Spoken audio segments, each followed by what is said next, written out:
4 октябрь таңғы саат 5:30 Кара-Балтадан Бишкекке келаткам. Үй өрттөн аткан көрдүм, алыстан эле чоң түтүн чыгып, телефон чалдым эмеге. 112 кызматына. Телефон 2 жолу 3 жолу чалдым, такыр алышкан жок. Оператор жооп бере атты да. Улам коюлуп калыптыр трубка анан. Кайра 101ге да чалдым, пожарныйга. Алардыкы дагы иштеген жок. Кайра 112ге чалсам дагы албай коюшту. А мени кейиткен ошол эме болду. Эмне үчүн түн ортосунда ушундай кырсык болсо, эмне үчүн жардам күтө албайбыз, эмне үчүн звонок элдердин байланышы жетпейт бияка депчи.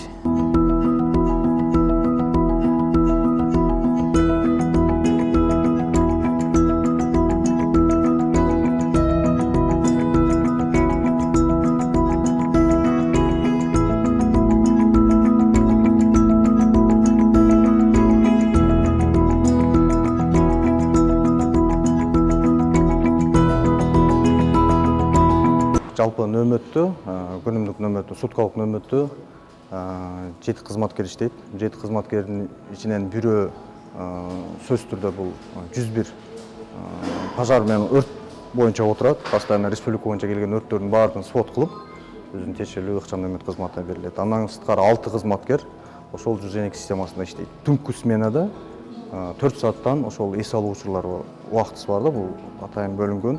Биздин күн тартибинде ошондой каралган.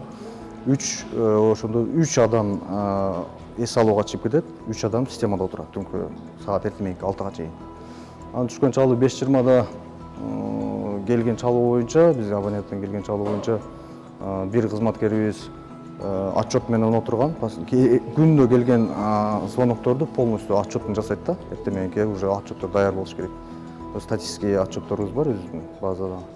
Ошол менен алек болуп калган, а 2 кызматкерибиз ошол учурда бир деле моментте звонок келип калган. Ошондо берки аяк 14-төн келген абоненттин звоногу бизге ожиданияда туруп калган да, пропущенный болуп. Ожидание деген бул пропущенный вызов болуп калат да.